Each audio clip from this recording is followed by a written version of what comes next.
નમસ્કાર KT news Gujarati સાથે હું જયમિની સમાચારની શરૂઆત કરીશું અરવલ્લીથી। અરવલ્લી જિલ્લામાં ગેરકાયદેસર દારૂ વિરુદ્ધ પોલીસ અને વહીવટીતંત્ર દ્વારા મોટી કાર્યવાહી હાથ ધરવામાં આવી રહી છે। જે શામળાજી ખાતે મોડાસા ડિવિઝન હેઠળના 6 પોલીસ સ્ટેશનો દ્વારા અલગ અલગ કેસોમાં જપ્ત કરાયેલા વિદેશી અને દેશી દારૂના જથ્થાને જાહેર રીતે રોલર ફેરવી નષ્ટ કરવામાં આવ્યો હતો। કુલ 304 જેટલા ગુનાઓમાં પકડાયેલા દારૂનો મુદ્દામાલ નષ્ટ કરવામાં આવ્યો હતો, જેની કિંમત અંદાજે 9 કરોડ 15 લાખ રૂપિયાથી વધુ હોવાનું જાણવામાં મળી આવ્યું છે। આ કાર્યવાહી એસડીએમની અધ્યક્ષતામાં જિલ્લા ડીવાયએસપી પોલીસ અધિકારીઓ અને જવાનોની હાજરીમાં કડક પોલીસ બંદોબસ્ત વચ્ચે પૂર્ણ કરવામાં આવી હતી। અરવલ્લીમાં 9 કરોડના દારૂ નષ્ટ કરવામાં આવ્યો છે, જે શામળાજી ખાતે રોલર ફેરવી દારૂ નાશ કરવામાં આવ્યો છે। જે 304 ગુનાઓમાં પકડાયેલ દારૂ નષ્ટ કરવામાં આવ્યો છે, જે પોલીસ તંત્રની મોટી કાર્યવાહી હાથ ધરવામાં આવી રહી છે। જે ગેરકાયદેસર દારૂ વેપાર સામે કડક કાર્યવાહી હાથ ધરવામાં આવી રહી છે।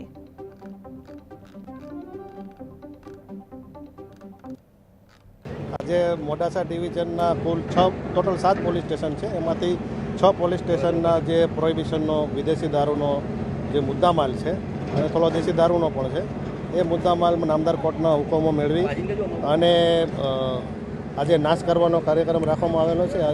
આ જે બંદોબસ્ત છે મુદ્દામાલ નાશ કરવાનો, એમાં એક ડીવાયએસપી 7 પીઆઈ અને 7 જેટલા પીએસઆઈ અને 65 જેટલા માણસો બંદોબસ્તમાં રોકાયેલા છે અને